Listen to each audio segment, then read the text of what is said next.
On any given Sunday morning, you would be inclined to find students in their beds, at work, or buried in their textbooks.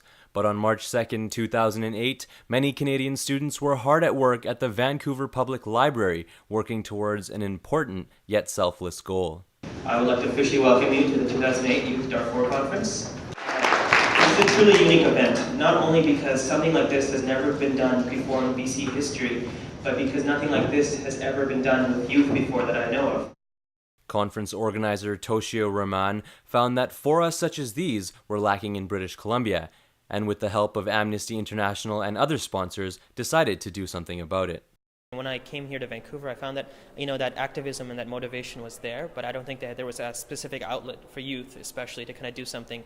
And Darfur is the worst humanitarian crisis at the moment, and I knew that youth would rally behind this as soon as possible.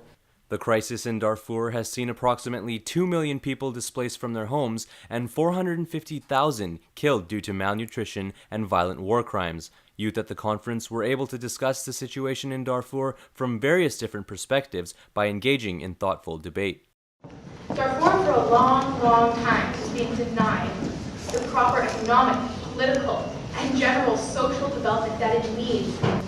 We, the United States, will spare no expense in our quest to bring peace, freedom, and democracy to this war-torn region. But not only were students just thinking and talking about change, they were facilitating it as well. Grade 9 student Simon Child was one of those who was petitioning for action. This is a petition advocating the House of Commons to have a more involved role inside of the issue of Darfur, and it basically asks them a plethora of things with the issue, how they should pressure the Sudanese government to let in the full peacekeeping force to stabilize the region, how they should pressure the Sudanese government to begin peace talks, and how the US and Canadian government actually have a lot of leverage on the issue.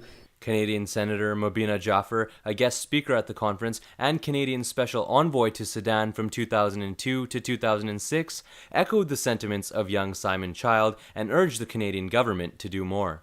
Well, I'm very disappointed with what Canada is doing. I think we can play a bigger role.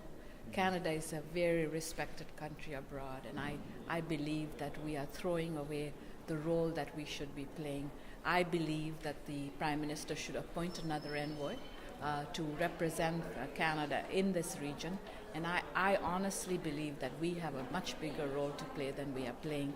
Well, I want to tell the young people that are at this conference, I'm very proud of their efforts, but I want to tell the young people all across the country that they undermine the kind of power they have. They have tremendous power. When I was the envoy, it took only 652 letters for the Prime Minister to really get involved.